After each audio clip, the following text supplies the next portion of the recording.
जय श्री राम। शंखनाद में आपका स्वागत है। मोदी सरकार ने बांग्लादेश का इलाज करना शुरू कर दिया है।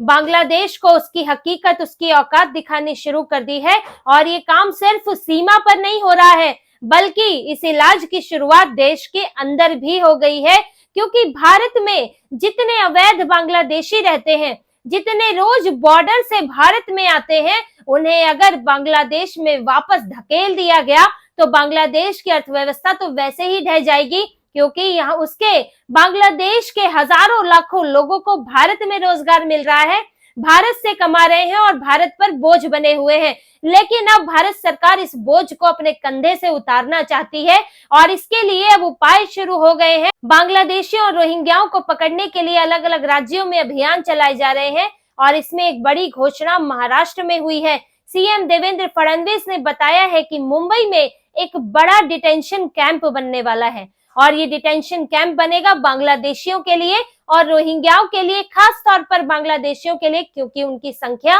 रोहिंग्याओं से कहीं ज्यादा है। और देवेंद्र फडणवीस ने ये बात विधानसभा में खुद कही है। विधानसभा में कारागार एवं सुधार सेवा अधिनियम लाया गया था, जिसमें जेल संबंधी सुधारों पर चर्चा हो रही थी और इसी दौरान उन्होंने बताया कि ऐसे कई अपराधी हैं जो अवैध रूप से यहाँ रह रहे हैं, अवैध रूप से यहाँ आए हैं, यहाँ ड्रग तस्करी में शामिल हैं। इन लोगों को जो है जेल में नहीं रखा जा सकता। ये बांग्लादेशी हैं, अवैध तरीके से भारत में प्रवेश कर गए हैं, तो इनके लिए एक अलग डिटेंशन सेंटर बनेगा। इन्हें सामान्य भारतीय कैदियों के साथ नहीं रखा जाएगा, इन्हें अलग रखा जाएगा और फिर वहां से इनको फॉरेन ट्रिब्यूनल में ले जाया जाएगा और इनकी जब नागरिकता किस देश की है, जब वो भारत की नहीं है, ये बात ट्रिब्यूनल से घोषित करने के बाद इन्हें जो है बांग्लादेश का रास्ता दिखाया जाएगा। देवेंद्र फडणवीस ने मुंबई से बांग्लादेशी और रोहिंग्याओं को भगाने का पूरा प्लान तैयार कर लिया है, क्योंकि आपने देखा होगा चुनाव के समय इस बात की चर्चा हुई थी कि मुंबई की जनसंख्या में तेजी से बदलाव आ रहा है और बड़ी संख्या में बांग्लादेशी और रोहिंग्या वहां कर बस गए हैं। मुसलमानों की संख्या लगातार बढ़ रही है, यहाँ तक कि 10 साल से एक रोहिंग्या कल्याण के इलाके में रह रहा था और वहां पर उसको अभी तक किसी की खबर ही नहीं थी कि वो रोहिंग्या वहां पर भारत का नागरिक है या नहीं। वो वहां कारोबार कर रहा था, 1 दशक उसको हो गया। वो यहाँ पर आया था, रोहिंग्या बांग्लादेश गया था, बांग्लादेश से पश्चिम बंगाल आया, फिर पश्चिम बंगाल से वो यहाँ पुणे में आया, फिर यहीं आसपास उसने जो है अपना कारोबार शुरू किया। 500 रुपए में आधार कार्ड बना लिया, उसका परिवार यहाँ बसा हुआ था। और ये इसकी जानकारी मिली कैसे? क्योंकि बेंगलुरु में जो ब्लास्ट हुआ था उसमें एक आरोपी पकड़ा गया जिसने बताया कि मेरे मामा यहाँ रहते हैं महाराष्ट्र में और वो मामा रोहिंग्या था। ऐसे में इन्हें डिटेंशन कैंप में रखा जाएगा और उसके बाद फॉरेन ट्रिब्यूनल ले जाया जाएगा।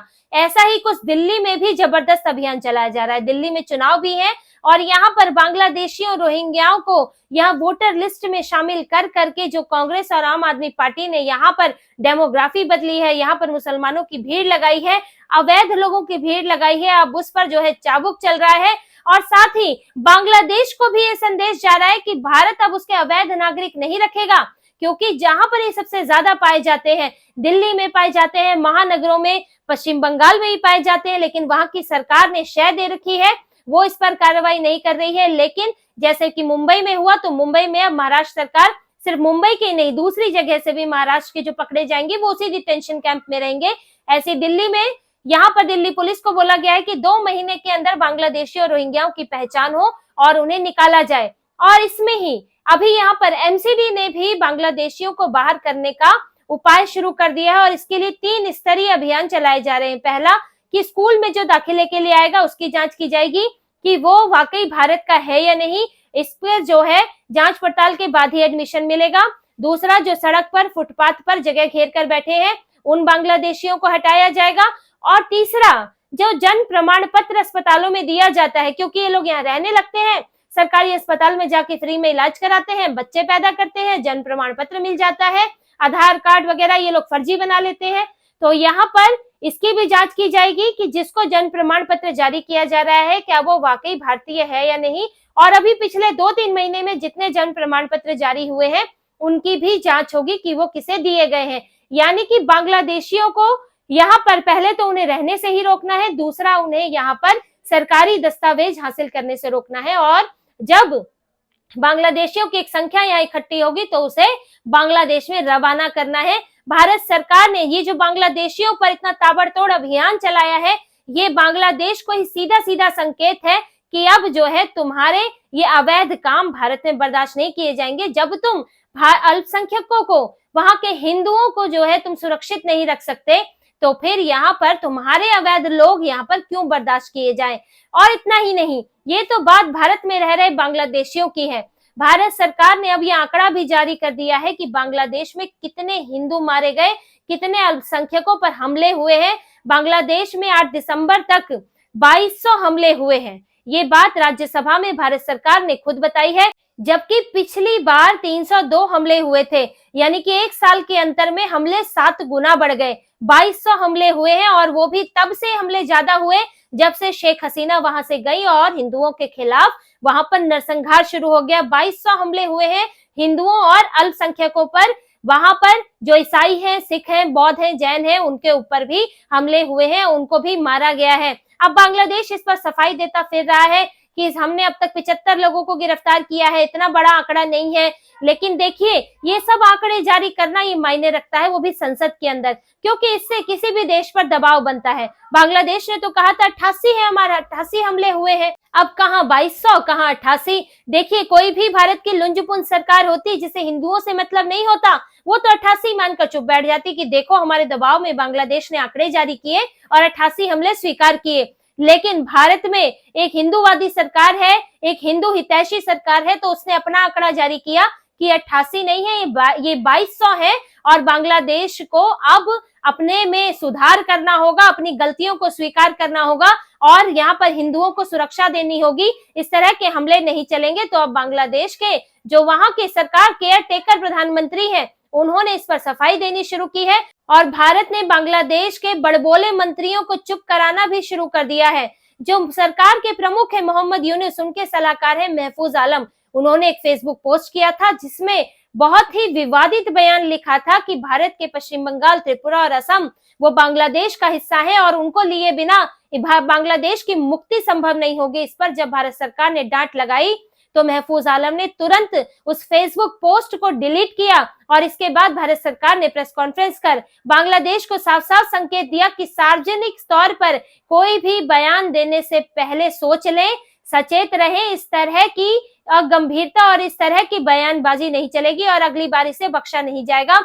जब शेख हसीना को बांग्लादेश छोड़कर जाना पड़ा था और वहां पर कट्टरपंथियों का शासन स्थापित हुआ था, तब इन्होंने भारत को बड़े तेवर दिखाए थे कि भारत की जरूरत ही नहीं और भारत को जैसे नष्ट ही कर देंगे। लेकिन जब भारत में एक मांग उठी कि बांग्लादेश से होने वाले निर्यात को रोका जाए, यानी कि बांग्लादेश से जो सामान आता है उसे भारत खरीदना बंद कर दे, और सरकार ने इस पर भी मौन सहमति दे दी, जब भारत की सरकार ने इसे खारिज नहीं किया तो बांग्लादेश में लोग तड़पने लगे। बांग्लादेश के वित्तीय सलाहकार सालेहुद्दीन अहमद वो भारत सरकार के सामने बिछ गए और कहने लगे कि इस तनाव का व्यापार पर कोई असर नहीं पड़ेगा, ये तनाव अपनी जगह है, भारत और बांग्लादेश के रिश्तों पर असर नहीं पड़ेगा, क्योंकि तब उन्हें याद आ गया कि बांग्लादेश की भारत के सामने क्या स्थिति है और भारत उसके लिए क्या मायने रखता है। आप भी थोड़ा ये जान लीजिए, बांग्लादेश जो है वो भारत के 94% बांग्लादेश का बॉर्डर है जो भारत से लगता है, यानी बांग्लादेश भारत से घिरा हुआ है पूरा। 94% बॉर्डर भारत से है और उसका व्यापार सारा भारत पर निर्भर है। कच्चा माल भारत से जाता है, कई सामान भारत से जाते हैं और उन सामानों के बिना उसका गुजारा संभव नहीं है। उनकी लिस्ट देखिए, भारत से जाने वाले सामान चावल, गेहूं, प्याज, लहसुन, चीनी, कॉटन, रिफाइंड पेट्रोलियम, इलेक्ट्रिक उपकरण, प्लास्टिक, इस्पात, बिजली भी।